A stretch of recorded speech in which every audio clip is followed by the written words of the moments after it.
The early morning light filtered through the half-drawn curtains of a modest apartment on the west side of the city. On the nightstand, a phone alarm buzzed urgently, waking the woman who had collapsed into bed just 5 hours earlier. She reached over, silenced it, and stared at the ceiling for a moment before forcing herself up. Maya Lin had once been called many things. Prodigy, virtuoso, the future of classical piano, but these days, she was simply the new waitress at Bellissimo, one of the city's most exclusive restaurants. As she slipped into the small bathroom to splash cold water on her face, her eyes avoided the dust-covered piano books stacked in the corner of her bedroom. They were relics of another life, one she had walked away from 3 years ago.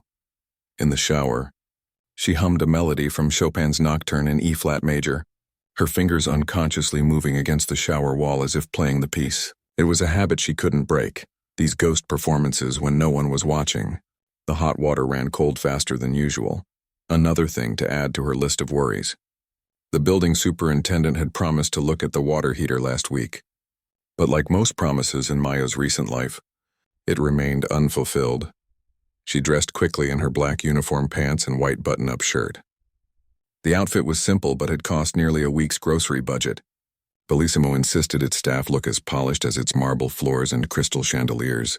Maya pulled her long, dark hair into a tight bun, not the way she preferred to wear it, but restaurant policy required it. A touch of mascara, a dab of concealer to hide the shadows under her eyes, and she was ready. Her fingers reached for her mother's small pearl earrings, the only luxury she allowed herself these days. The bus ride downtown took 40 minutes on a good day. Maya used this time to memorize the day's specials and wine pairings. Bellissimo changed its menu daily, catering to the whims of the city's elite. Today featured a Chilean sea base with saffron risotto and a 2018 French Chablis that cost more than Maya's monthly rent. She tried not to think about that as she rehearsed how to pronounce the dishes without revealing her working-class accent. The restaurant was housed in a restored 19th-century bank building, with soaring ceilings and ornate woodwork that whispered of old money and established power. Maya entered through the staff entrance in the back alley, a stark contrast to the grand front doors where valets welcomed guests arriving in luxury cars. The kitchen was already buzzing with activity as chefs prepared for the lunch service. "You're cutting it close," remarked Damon, the floor manager checking his watch as Maya hurried to stow her bag in her locker. Table 12 booked for a business lunch at 11:30. "They're regulars, the Hendersons, they specifically asked for you." Maya nodded, feeling a strange mix of pride and unease. The Hendersons were major donors to the city's symphony orchestra. They never recognized her, of course. Why would they? The last time they'd seen her, she had been wearing a black concert dress on stage at Juilliard's spring showcase, not balancing 4 plates of overpriced appetizers. "I'll be ready," she assured Damon, tying her apron with practiced efficiency. The morning staff meeting went quickly. Chef Paolo was in a rare good mood, which meant he only berated 2 line cooks instead of the entire kitchen staff. The sommelier introduced 3 new wines, and Maya scribbled notes about their profiles, knowing that customers would expect her to speak knowledgeably about the difference between oaky and buttery Chardonnays. By 11, the restaurant began its transformation. Lights dimmed to that perfect golden glow that made everyone look 10 years younger. Candles flickered on tables draped in pristine white linen. Fresh flowers appeared in slender crystal vases.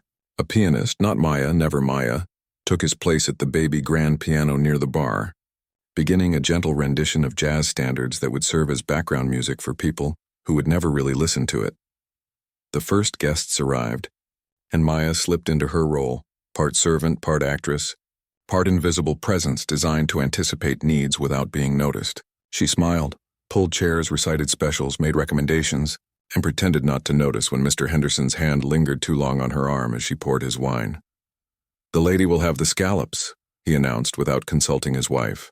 "And I'll take the filet, medium rare." "Excellent choice, sir," Maya replied with a practiced smile that never reached her eyes. Mrs. Henderson, a thin woman with perfectly highlighted blonde hair and a tennis bracelet that could pay off Maya's student loans, stared out the window, her expression vacant. Maya wondered if she too had dreams that had been packed away, gathering dust like her piano books. The lunch rush peaked at 1 o'clock.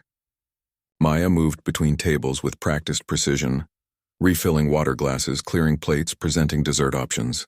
Her feet ached in the mandatory black leather shoes, but she had learned to ignore physical discomfort. It was a skill she'd developed during 8-hour practice sessions at the piano, long before she'd ever carried a tray. During a rare quiet moment, the music from the piano caught her attention. The pianist had begun playing Debussy's Clair de Lune, but his interpretation lacked soul. His technique was fine, all the notes were there, but he played it like background music, which Maya supposed it was meant to be here. But that piece deserved more. In her mind, she corrected his phrasing, adjusted the tempo, added the emotional depth the composition demanded. "Is everything all right?" asked a customer, noticing Maya's momentary stillness. "Yes, of course," she replied quickly, snapping back to the present. "Can I get you another cocktail?" The afternoon dragged on. A party of tech executives celebrating a successful funding round left a generous tip. A famous actor and his much younger girlfriend requested a table hidden from prying eyes. 2 food critics pretended to be regular customers, but the kitchen recognized them immediately, sending out complimentary amuse-bouches and extra attention.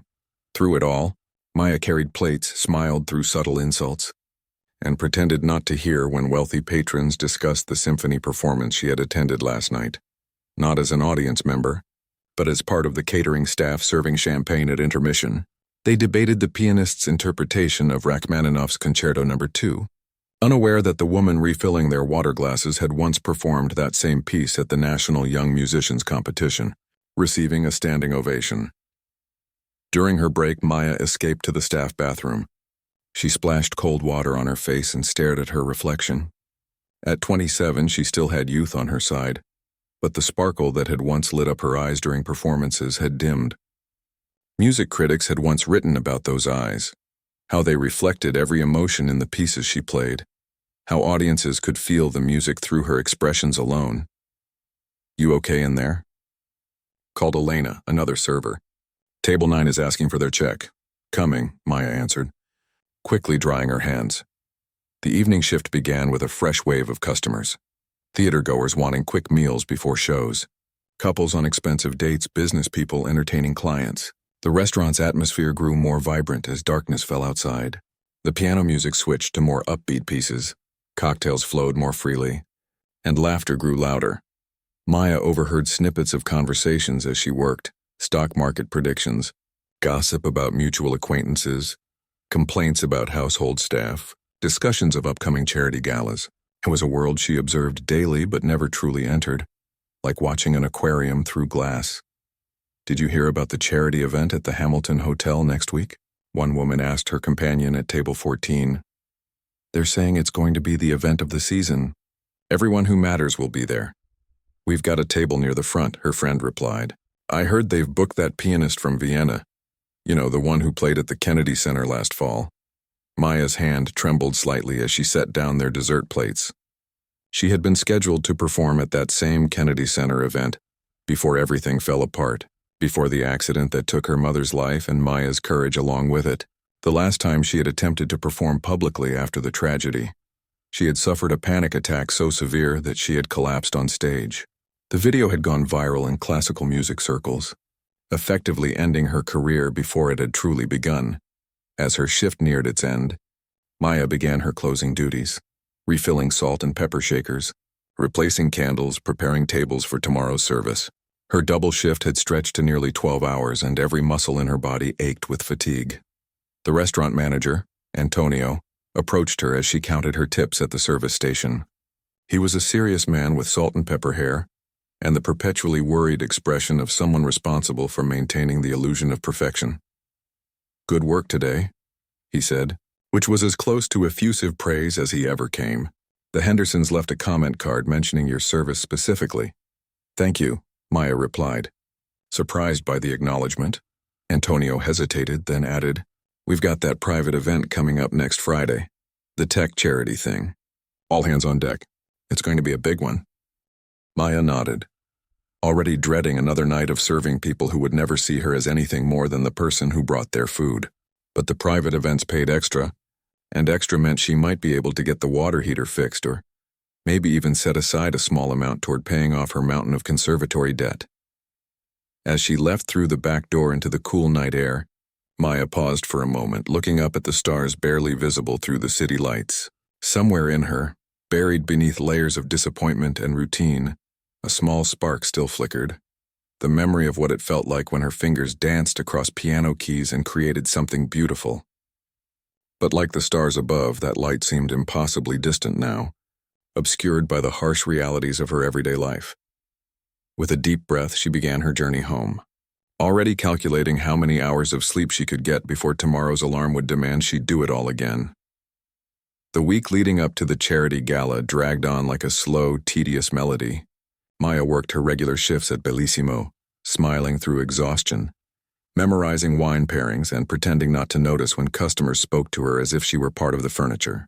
By Friday morning, the day of the event, dark circles had formed under her eyes despite her best efforts with concealer. "You look terrible," Elena told her bluntly as they changed into their uniforms in the staff room. "No offense." "Thanks," Maya replied with a tired smile. "Just haven't been sleeping well." What she didn't say was that her nightmares had returned, the ones where she sat at a piano on stage, unable to move her fingers as a faceless audience laughed. 3 years had passed since her breakdown, but the fear remained, coiled inside her like a sleeping snake. The charity gala was being hosted by Gabriel Chen, a tech billionaire who had made his fortune developing AI software for the healthcare industry. Now in his early 40s, he had become one of the city's most prominent philanthropists, focusing on making arts education accessible in underserved communities. The irony wasn't lost on Maya. She would be serving drinks at an event raising money for kids to pursue the very dreams she had abandoned. Antonio gathered the staff for a pre-event briefing in the main dining room, which had been transformed for the occasion. The usual tables had been replaced with elegant rounds draped in midnight blue linens.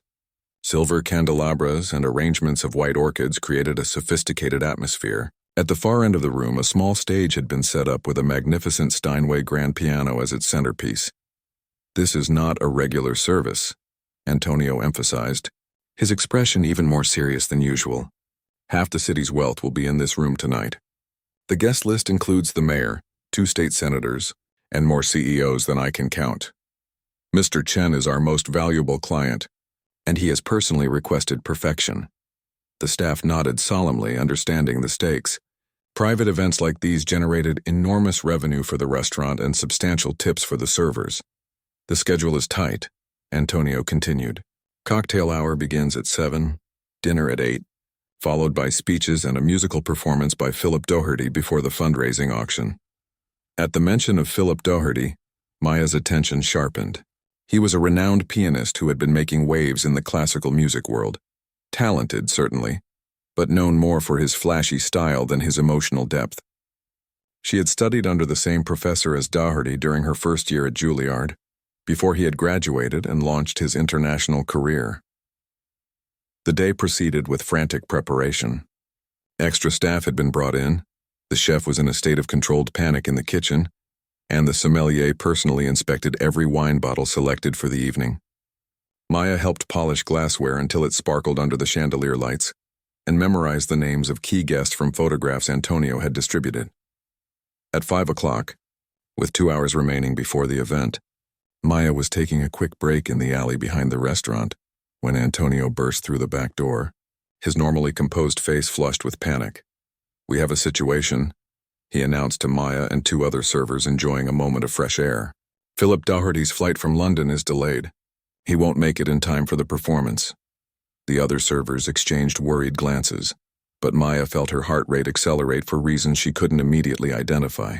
It was a mixture of second-hand anxiety for Antonio and a strange, unwelcome flutter of something that felt dangerously like opportunity. "Mr. Chen is on his way here now for a final walkthrough," Antonio continued.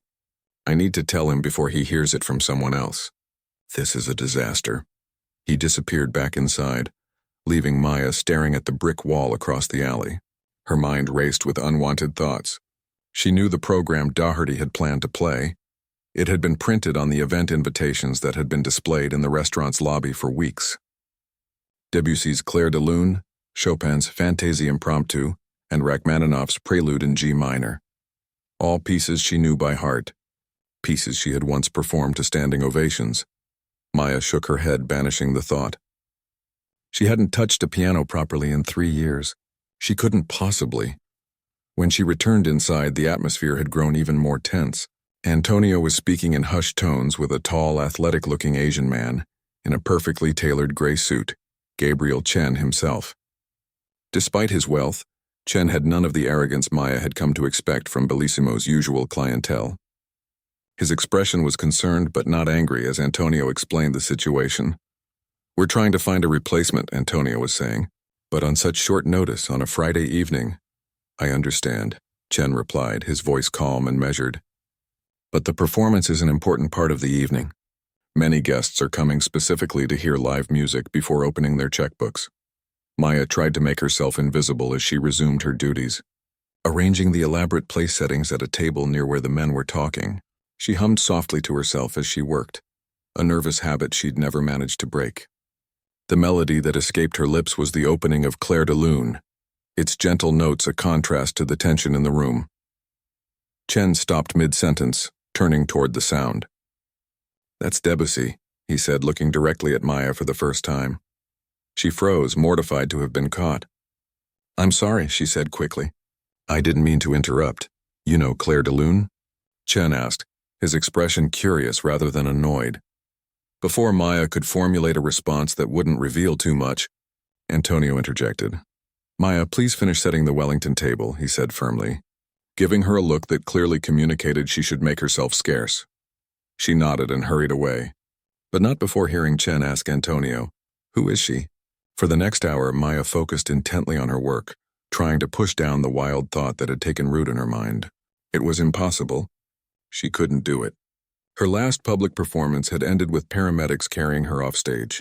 The very idea of sitting at that gleaming Steinway in front of the city's elite made her palms sweat and her breath catch. As the clock ticked closer to 7, Maya was arranging champagne flutes on trays in the service area when Antonio approached her, accompanied by Chen and a woman Maya recognized as the event coordinator. "Maya," Antonio said, his voice unusually hesitant. "Mr. Chen would like to speak with you." She straightened, wiping her damp palms on her apron before quickly removing it. "Yes, sir?" Chen studied her face with intelligent, assessing eyes. "Antonio tells me you studied at Juilliard," he said without preamble. Maya shot a betrayed look at Antonio, who had the grace to appear slightly embarrassed. She had never mentioned her background to him, but a quick internet search of her name would have revealed her former life. "That was a long time ago," she replied carefully. 3 years is not so long," Chen said. "Not in a lifetime of music." The event coordinator checked her watch anxiously. "Gabriel, we need to make a decision. Guests will be arriving in 30 minutes. Chen kept his eyes on Maya. "Can you play the program? Debussy, Chopin, Rachmaninoff?" The question hung in the air between them. Maya felt her chest tighten, the familiar panic beginning to build. Images flashed through her mind, her mother's funeral, the crushing weight of grief, her fingers freezing over the keys at her comeback recital, the pitying faces in the audience as she was led off stage. "I don't play anymore," she said, her voice barely above a whisper. "But you can," Chen pressed, not unkindly. "I looked you up after hearing you hum Debussy. You were extraordinary," the word stung. Extraordinary, past tense. What she had been, not what she was now. "I can't," Maya insisted, feeling her hands begin to tremble. "I haven't touched a piano in years." "Not properly." Antonio stepped forward, his expression torn between sympathy for Maya and desperation to solve the crisis. "Maya, we're in a difficult position. Mr. Chen has offered to pay you the same fee that was promised to Mr. Daugherty." At the mention of money, Maya's thoughts flew to her apartment with its failing water heater, to her stack of unpaid medical bills from her mother's final illness, to the student loans that seemed to grow despite her payments. Daugherty's fee for a single performance would be more than she earned in 2 months at Bellissimo. "I would embarrass myself," she said, shaking her head. "And you?" "I don't believe that," Chen said quietly. "But I won't force you. We'll find another solution." He turned to leave, but something made Maya call after him. "Wait." The three of them looked back at her, hope flaring in their eyes. "I could try," she said, the words feeling foreign on her tongue. Just Clair de Lune, the simplest piece on the program. If it goes well, maybe the Chopin. But I can't promise the Rachmaninoff."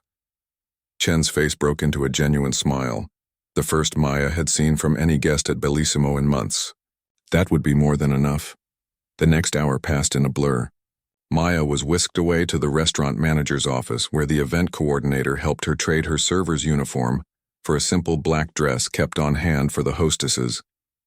It was slightly too large, but a few safety pins made it presentable. There was no time for Maya to return home for her own clothes or to properly prepare. As she sat in the office trying to calm her racing heart, Maya closed her eyes and ran through the pieces in her mind. Her fingers moved in the air, muscle memory taking over as she played a concert that existed only in her imagination. She had performed Claire de Lune hundreds of times, from her first recital at age 7 to her Carnegie Hall debut at 22. The notes were written not just in her mind but in her very bones. A soft knock on the door interrupted her mental rehearsal. It was Chen holding a glass of water. "Thought you might need this," he said, offering her the glass. "How are you feeling?" "Terrified," Maya admitted, taking a sip. Her throat felt dry, her heart hammering against her ribs. Chen nodded understandingly. "I get it. Before every major product launch or investor presentation, I still feel like I might throw up." Despite her anxiety, Maya found herself smiling slightly at his candor. "Can I ask why?" Chen said, leaning against the desk. "Why did someone with your talent end up here? Your recordings were extraordinary." Maya stared down at her hands. Server's hands now, slightly rough from work. Nails cut short for practicality rather than the manicured perfection her former manager had insisted upon. "My mother died," she said simply. "She was everything to me, my only family, my biggest supporter. She sacrificed everything so I could study music. When she was gone, I broke. Had a panic attack during my first performance after her funeral. It went viral in the worst way possible. After that, I couldn't face an audience without falling apart." Chen listened without interrupting, his expression thoughtful. When she finished, he was quiet for a moment before speaking. "My foundation doesn't just support arts education," he said finally. "We also fund mental health services for artists. The pressure, the expectations, they can be crushing." Maya looked up at him, surprised by his understanding. "You don't have to do this tonight," he continued. "But if you want to, know that it doesn't have to be perfect. These people aren't music critics. They're here to support a cause. Just play one piece from your heart. That's all anyone can ask." Before Maya could respond, the event coordinator appeared at the door. "It's time," she said. "Guests are seated for dinner." Maya stood, her legs feeling unsteady beneath her. As she followed Chen toward the dining room, toward the gleaming Steinway that awaited her, she felt as though she were walking both to her execution and her rebirth. Either way, there was no turning back now. The dining room of Bellissimo had transformed into something magical. Hundreds of candles cast a warm glow over the midnight blue tablecloths. Crystal glasses caught and scattered the light like tiny stars. The usual restaurant chatter had a different quality tonight, more refined, punctuated by occasional bursts of polite laughter and the gentle clink of silverware against fine china. Maya stood in the shadows near the kitchen entrance, watching the scene unfold. These were the same people she served daily, yet tonight they looked different.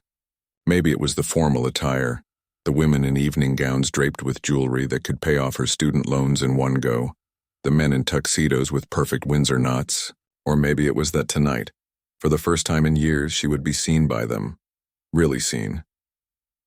The thought made her stomach clench. Her borrowed dress suddenly felt too tight around her ribs. She pressed a hand against the wall to steady herself, focusing on her breathing the way her old performance coach had taught her. In 2, 3, 4, hold 2, 3, 4, out 2, 3, 4. 5 minutes, the event coordinator whispered, appearing beside her with a tablet in hand. "Mr. Chen will introduce you after the second course." Maya nodded, not trusting her voice. Her gaze drifted to the grand piano waiting on the small stage. It was positioned so that she would face the audience. No hiding, no pretending this was just another practice session in an empty room.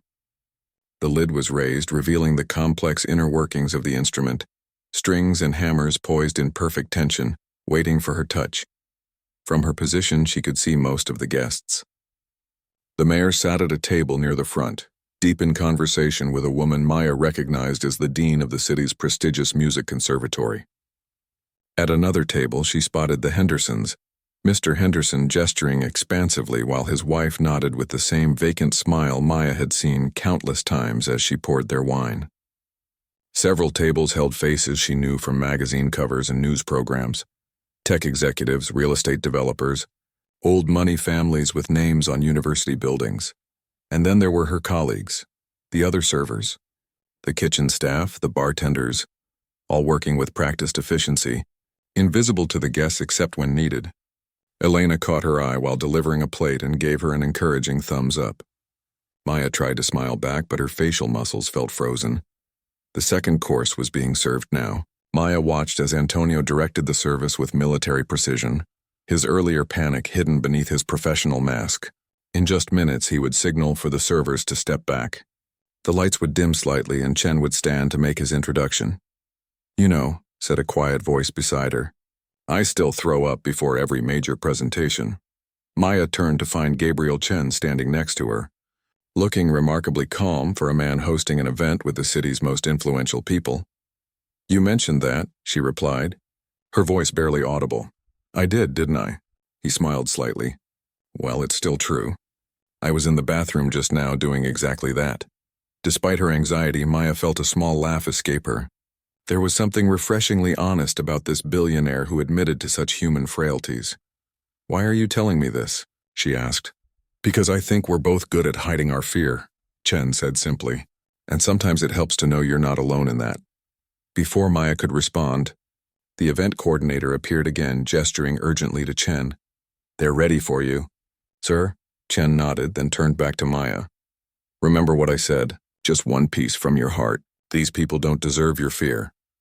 With that, he straightened his already perfect tie and walked confidently to the center of the room. A server gently tapped a glass and the room gradually fell silent as all eyes turned to their host. "Good evening, friends," Chen began, his voice warm and assured. "Thank you all for coming tonight to support the Arts Access Initiative." As he spoke about the Foundation's work bringing music education to underprivileged schools, Maya tried to focus on his words rather than the hammering of her heart. She wiped her palms against the borrowed dress, wishing she had thought to bring powder for her suddenly sweaty hands. "Tonight, we had planned to feature the talented Philip Doherty," Chen continued. "Unfortunately, Mr. Doherty's flight was delayed and he sends his sincere regrets." A murmur of disappointment rippled through the crowd. Maya saw several guests exchange looks of annoyance, clearly feeling shortchanged by the absent star.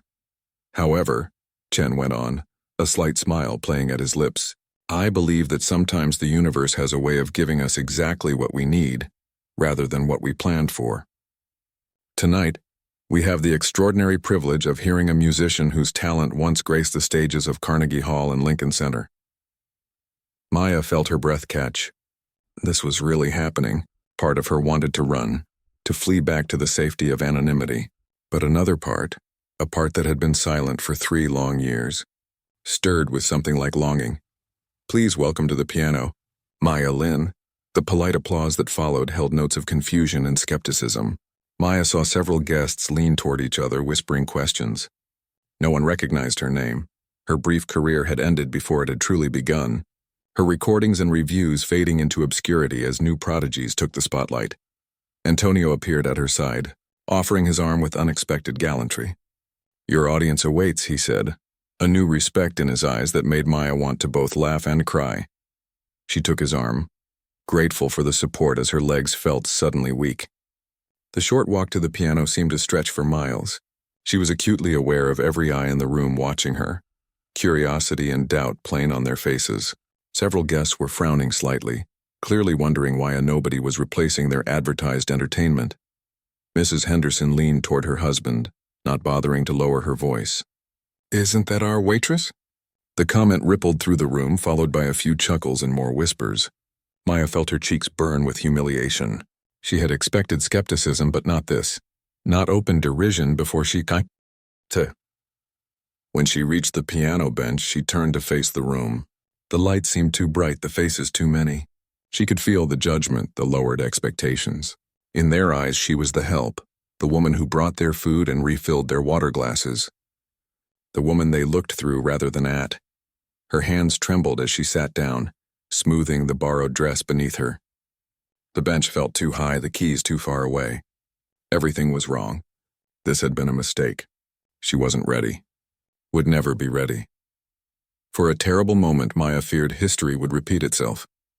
Her vision began to narrow, her breath coming in short gasps, the beginning of the same panic that had destroyed her career.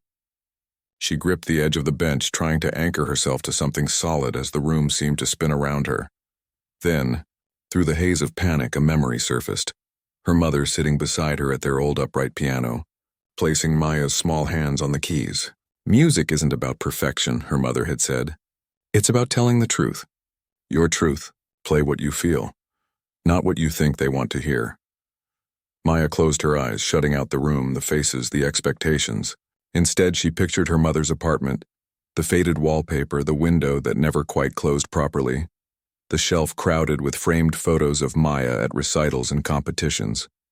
She thought of her mother's hands, strong, practical hands that had washed dishes at a diner for 12-hour shifts to pay for Maya's lessons.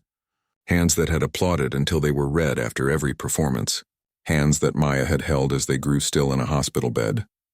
When she opened her eyes again, Maya was no longer in the glittering dining room of Bellissimo. She was simply with the piano, an old friend she hadn't spoken to in too long. Her fingers found the keys naturally, settling into the familiar opening notes of Clair de Lune. The first phrase emerged softly, hesitantly, like a question asked in the dark. Maya winced slightly at the stiffness in her fingers, aware of small technical imperfections that would never have passed her former standards. But as the gentle melody unfolded, something began to change. The music itself seemed to draw her forward, each note calling forth the next with increasing confidence. The room had gone completely silent.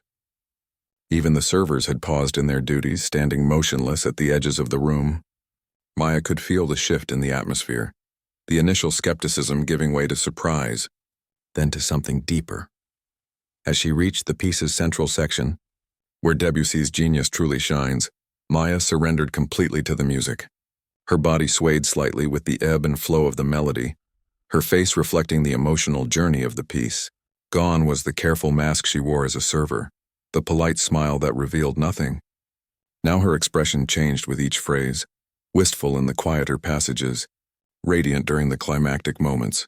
She was vaguely aware of a woman at a nearby table quietly putting down her fork, her half-eaten dessert forgotten. An older gentleman removed his glasses to wipe his eyes.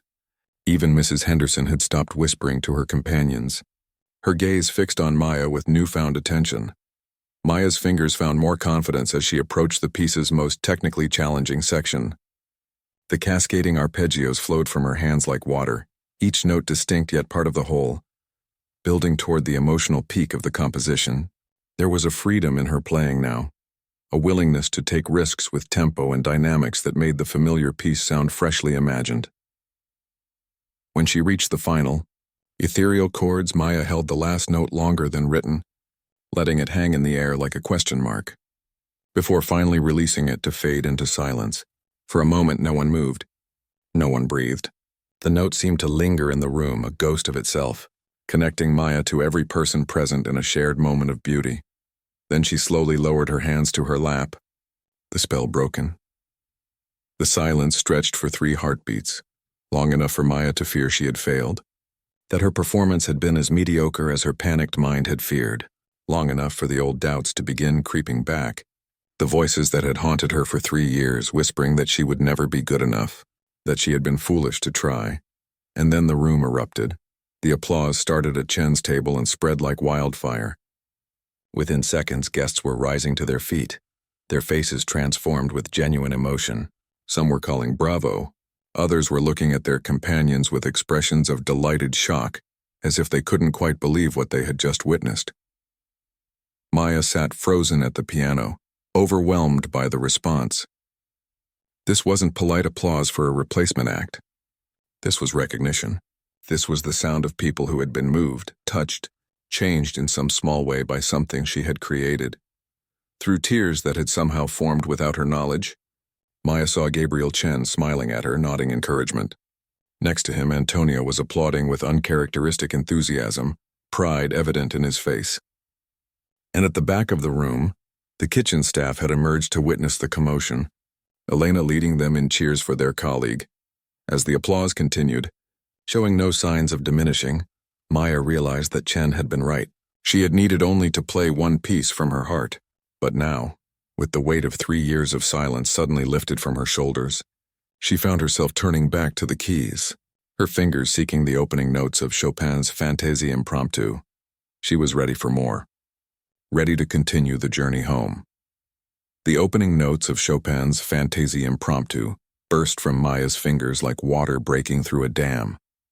Where Claire de Lune had been gentle and reflective, this piece began with urgent intensity, her hands flying across the keys at a tempo that would have seemed impossible minutes earlier. The contrast was startling, as if another musician entirely had taken her place. The audience, still on their feet from her first piece, slowly sank back into their seats, captivated by this new display of virtuosity. The whispers had stopped completely. Even the servers stood transfixed, trays balanced in forgotten hands. Maya's mind entered that rare state that musicians chase their entire careers, a perfect unity of thought and action, where the boundary between player and instrument dissolves.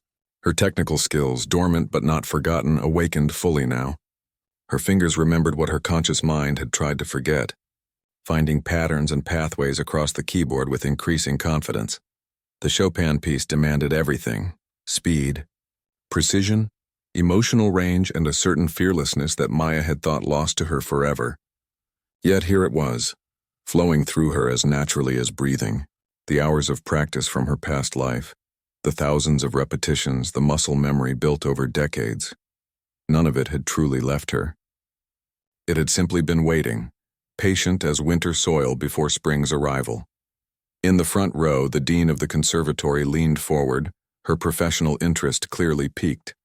Her eyes followed Maya's hands with focused attention, noting the technical command that set apart truly exceptional pianists from merely good ones. Nearby, a music critic who had come as a guest of the mayor was hastily typing notes into his phone, his dinner forgotten. As Maya navigated the complex middle section of the piece, where Chopin's genius reveals itself in the delicate balance between the melody and accompaniment, she became aware of a strange sensation. Tears were streaming down her face. They came silently, without sobbing or change in her breathing, rolling down her cheeks and occasionally falling onto the keys or her hands. She made no attempt to wipe them away, letting them flow as freely as the music. These weren't tears of sadness or grief, though those emotions were present. They were tears of release, of letting go of the fear that had imprisoned her for 3 years. With each phrase, each perfectly executed run, Maya reclaimed a piece of herself that she had thought lost forever. In the kitchen doorway, Chef Paolo stood with his arms crossed, a rare smile softening his usually stern face. He had recognized Maya's talent the first time he heard her humming while polishing silverware, though he'd never said a word. Now he nodded with satisfaction, as if his private assessment had been confirmed. At his table, Gabriel Chen watched with an expression of wonder and pride, like a parent witnessing a child's triumph. He had taken a chance on Maya, seeing something in her that perhaps even she couldn't see in herself anymore. Now, as her playing held the room spellbound, his gamble was paying off in ways that went far beyond the evening's fundraising goals. The Hendersons, who had so casually dismissed Maya earlier, now sat perfectly still, their expressions transformed. Mrs. Henderson's usual vacant smile had given way to genuine emotion, her eyes glistening with unshed tears. Her husband, normally so quick to command and control any situation, appeared humbled, a man confronted with beauty he could neither purchase nor direct. As Maya approached the piece's famous coda, a test of any pianist's technical prowess, the room collectively held its breath. Her fingers became a blur over the keys, each note articulated with crystal clarity despite the dizzying speed. The runs ascended and descended like perfectly formed waves, cresting and falling with mathematical precision and artistic freedom. When the final chord resonated through the room, the silence that followed was profound, a sacred pause between experience and reaction. This time Maya didn't look down or away. She remained present in the moment, accepting whatever response might come, no longer afraid of judgment or failure. The applause that erupted was unlike anything Bellissimo had ever witnessed. Not polite appreciation or social obligation, but genuine, spontaneous awe. People were standing again, some shouting, "Brava!" Others simply stared, shocked by the disconnect between the unassuming waitress they had ignored for months and the extraordinary artist now before them. Maya stood and offered a small bow, her face still wet with tears. Her borrowed dress slightly rumpled from her intense performance. She made no effort to present a polished, professional appearance. This moment was raw and real, and she would not diminish it with pretense. As she turned to leave the piano, Chen stepped forward, microphone in hand. "I believe," he said, his voice cutting through the continued applause, "that we have one more piece on tonight's program." Maya hesitated. The Rachmaninoff Prelude in G minor was the most technically demanding of the three pieces, a tour de force that had been a staple of her concert repertoire in her previous life. She had not attempted it since before her mother's death. The audience's enthusiasm was a powerful force, drawing her back to the piano bench almost against her will. But as she sat down again facing the keys, a different kind of fear gripped her, not the fear of failure or judgment, but the fear that this piece, so tied to her memories of her mother, would break her open completely. She looked out at the sea of expectant faces, then back at the piano. The moment stretched, tense with anticipation. "I'd like to play something different," Maya said finally, her voice soft but clear in the hushed room. "If you'll allow me." A murmur of surprise rippled through the audience, followed by nods of encouragement. "This piece," Maya continued, finding her voice growing stronger, "was the last one I played for my mother before she died. I haven't touched it since then." The room grew still, the earlier festive atmosphere giving way to something more solemn, more sacred. "It's Rachmaninoff, but not the prelude that was on the program. This is his Elegy in E-flat minor." Without further explanation, Maya placed her hands on the keys and began to play. The opening chords were dark and resonant, setting a mood of profound reflection. Unlike the technical fireworks of the Chopin piece, this composition moved at a deliberate pace, each phrase weighted with emotion. As the melody unfolded, Maya closed her eyes, no longer seeing the audience or the elegant dining room. Instead, she saw her mother in her hospital bed, frail but smiling as Maya played this piece on a small keyboard they had brought to the room. She felt again her mother's hand squeezing hers weakly after the final notes, saw the pride and love that had never dimmed even as life was fading. In that moment, Maya realized she wasn't playing for the wealthy guests or even for herself. She was playing for her mother, completing a conversation that had been interrupted by death. Each note was a word in that dialogue, each phrase a message sent across the boundary between worlds. The piece built gradually toward its emotional climax. Rachmaninoff's genius evident in how he could capture the enormity of grief within the framework of beauty. Maya's body swayed with the music, her face reflecting the journey through sorrow toward something like acceptance. When she reached the most poignant passage, a sob escaped her, but her fingers never faltered. The emotion fueled her playing rather than hindering it, lending an authenticity that no technical perfection could match. Elena, watching from the back of the room, pressed a hand to her mouth. In the months they had worked together, she had never seen Maya express any strong emotion. Now she understood why. All of it had been locked away with the music, waiting for this moment of release. Antonio stood with his hands clasped behind his back, a posture that hid their slight trembling. He had hired Maya as a server, seeing only another young woman in need of work. Never had he imagined that beneath her quiet efficiency lay this depth of artistic gift. He felt somehow both proud and ashamed, proud to have her on his staff, ashamed at how he had reduced her to her function rather than seeing her humanity. As the piece moved toward its conclusion, the mood in the room shifted yet again. The initial shock and awe had deepened into something more profound, a shared recognition of how art can transform grief into beauty, loss into meaning. These people, accustomed to experiencing music as entertainment or social backdrop, were being reminded of its power to express the inexpressible. The final notes of the elegy faded slowly, like a voice growing distant. Maya kept her hands on the keys long after the sound had died away, reluctant to break the spell. When she finally looked up, she saw not the wealthy patrons of Bellissimo, not the critics or the dignitaries, but simply people whose defenses had been temporarily lowered by beauty, whose masks of social position had slipped to reveal the shared humanity beneath. No one moved to applaud immediately. It would have seemed wrong somehow, Too ordinary a response to what they had witnessed. Instead, there was a collective exhalation, as if the entire room had been holding its breath. Then, slowly, people began to stand again, not with the excited energy of their earlier response, but with a quiet reverence. This standing ovation had no whoops or shouts, just the silent tribute of people on their feet, acknowledging something extraordinary. Gabriel Chen was the first to break the spell, stepping forward to take Maya's hand as she rose from the piano bench. "Thank you," he said simply, the microphone forgotten at his side, his words meant just for her. Maya nodded, unable to speak. She felt emptied and filled simultaneously, as if she had poured everything of herself into the music and received something new in return.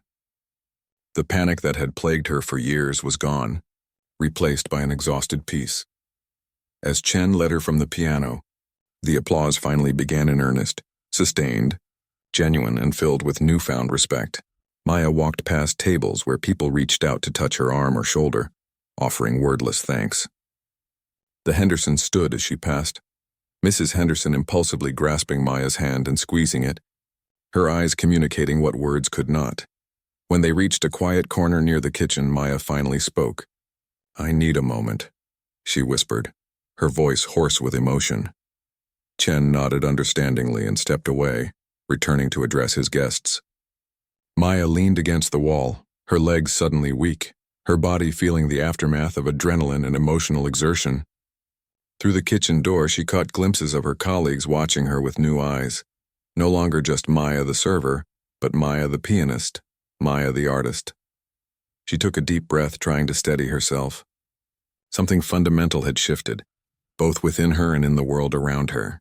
The wall she had built between her past and present had crumbled, leaving her standing in a new, undefined space, terrifying in its openness, exhilarating in its possibility. For the first time in 3 years, Maya felt fully alive, fully present in her own skin. The music had done what no therapy or well-meaning advice had managed. It had brought her back to herself.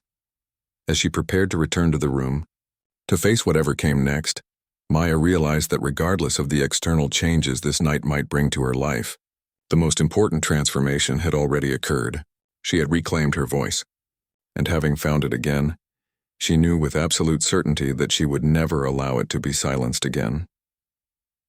The morning after the charity gala, Maya woke in her small apartment to sunlight streaming through the thin curtains. For a moment she lay still, wondering if the events of the previous night had been a dream. Her body ached pleasantly, the way it used to after a particularly demanding recital, muscles in her back, shoulders, and hands giving testament to the physical nature of playing that casual listeners often overlooked. On her nightstand, her phone blinked with more notifications than she had seen in years. She reached for it hesitantly, still half expecting to find that nothing had changed, that she would be pulling on her server's uniform in an hour, memorizing wine pairings, and preparing for another day of invisibility. The first message was from Antonio, sent at 3 a.m. "Take all the time you need. Your job will be waiting if you want it, but something tells me you won't. Either way, the door is always open." The next was from Elena. "Girl, why didn't you tell me? We're celebrating when you're ready. So proud of you I could burst." There were others, from kitchen staff, from regular customers whose numbers she didn't even remember giving her phone, and one from Gabriel Chen that made her sit up straight in bed. "When you're ready to talk about next steps, call me. No pressure, but many possibilities." The most surprising message came from Mrs. Henderson, who had somehow obtained her number. "Your playing moved me deeply. I apologize for not seeing you all these months. Would love to have you over for tea this week. Please say yes." Maya set the phone down, overwhelmed. She had expected something to change after last night, but not this. Not this immediate reshuffling of her place in the world. Not this sudden visibility after years of being overlooked. She made herself a cup of coffee and carried it to the living room, where the old upright piano sat covered with a sheet. It had been her mother's final gift, purchased used from a music school that was upgrading its practice rooms. For 3 years it had served mainly as a surface for mail and laundry, the sheet protecting it from dust but also hiding it from Maya's sight, an object too painful to look at, too precious to dispose of. Now, coffee in hand, Maya approached it slowly, She set her mug on a side table and gently removed the sheet, revealing the worn but lovingly maintained instrument beneath. The wood had scratches and watermarks. The finish dulled with age, but when she carefully opened the lid, the keys gleamed up at her, white and black. Waiting patiently, she sat down on the bench, placing her hands on the keys without pressing them, feeling their cool smoothness beneath her fingertips. After a moment's hesitation, she played a simple C major scale, listening closely to the tone. The piano needed tuning, but its voice was still true, still warm. Before she could talk herself out of it, Maya began to play, not the showcase pieces from last night, but a simple Bach prelude, one of the first complex pieces she had mastered as a child. The notes filled her small apartment, bouncing off the walls that had known only silence for too long. As the final chord faded, a knock sounded on her door. Startled, Maya rose to answer it. Her neighbor, an elderly man who had barely spoken 2 words to her in the years they had lived on the same floor, stood in the hallway with an uncertain smile. "I hope you don't mind," he said, his voice gravelly with age. "I heard you playing. It's been so long since these old walls have heard music like that. My late wife was a pianist too." Maya invited him in for coffee, and he accepted, settling carefully into her second-hand armchair while she prepared another cup. As they talked, she learned that he had been a violinist in the city orchestra for 40 years, retiring just before Maya had moved into the building. They spoke of composers and conductors, of memorable performances and musical interpretation, the conversation flowing easily between them despite their age difference. "Why did you stop?" he asked finally, the question gentle but direct. Maya told him about her mother, about the panic attacks, about her retreat into anonymity. He listened without interruption, nodding occasionally, his eyes kind. "Grief can silence the music," he said when she had finished. "After my wife died, I didn't touch my violin for 2 years. But the music doesn't die. It waits." He left an hour later with a promise to return for more coffee and conversation, and perhaps eventually to bring his violin for some informal duets. As Maya closed the door behind him, she felt another small piece of her old self clicking back into place. Not just the musician, but the person who connected with others through music. The rest of the day passed in a blur of calls and messages. A video of her performance, captured on someone's phone despite the gala's no recording policy, had found its way online and was gathering thousands of views by the hour. A local news station wanted an interview. The conservatory dean had called twice. By evening, Maya felt both exhilarated and exhausted. She needed air, space to think. Grabbing a light jacket, she headed to a small park near her apartment, a modest green space where she often went to read or simply sit quietly on her days off. The park was nearly empty as twilight approached. Maya found her usual bench and sat down, watching as the streetlights blinked on one by one. Her mind raced with possibilities and questions. Could she really return to music after so long? Would the panic attacks return if she tried to perform regularly? What would her mother think of all this? "Thought I might find you here," said a voice, interrupting her thoughts. Maya looked up to see Gabriel Chen standing a few feet away, more casually dressed than she had ever seen him, in jeans and a simple sweater. Without the formal setting of the restaurant or the gala, he seemed younger, more approachable. "How did you know where to find me?" Maya asked, surprised but not alarmed. "Elena told me you mentioned this park once," he admitted with a small smile. "I hope you don't mind the intrusion. I wanted to talk away from all the noise." He gestured to the empty space beside her on the bench, and she nodded. He sat down, leaving a respectful distance between them. "First," he said, "I want to thank you again for last night. What you did went far beyond filling in for a missing performer. You changed the entire energy of the evening. We raised more money than any previous event, nearly double our goal." Maya smiled slightly. "I'm glad it worked out for your foundation." "It's not just that," Chen continued. "The way you played, the story behind it, it embodied everything our initiative stands for. Music as healing, as connection, as a way to bridge different worlds." They sat in comfortable silence for a moment, watching as the last traces of daylight faded from the sky. "I have a proposition for you," Chen said finally. "But before I make it, I want you to know that there's no pressure to accept. Your journey back to music is yours alone to navigate." Maya nodded, appreciating his sensitivity. "Our foundation funds music education programs in underserved schools," he explained. But we also have a new initiative focusing on mental health support for musicians. The pressures of the industry, the psychological toll of performance anxiety, the isolation, these are issues that rarely get addressed until someone breaks down. Maya knew this reality all too well. Throughout her training, the focus had always been on technical perfection and artistic expression, never on mental well-being. When she had experienced her first minor panic symptoms, she had hidden them, ashamed of what seemed like weakness. "We need someone to help develop this program," Chen continued. "Someone who understands both the artistic demands and the psychological challenges from the inside. Someone who can speak authentically to young musicians about maintaining their health alongside their art." Maya looked at him, surprised. "You're not offering me a recording contract or concert tour?" Chen smiled. "Those opportunities will come if you want them. Your talent is undeniable, and after last night there will be no shortage of people interested in representing you. But I'm offering you something different, a chance to transform your struggle into support for others." The proposition struck Maya with unexpected force. Throughout her training, she had been taught to view music as competition, as individual achievement. The idea of using her experience to help others navigate the same difficult terrain felt like a revelation, a purpose that extended beyond personal success.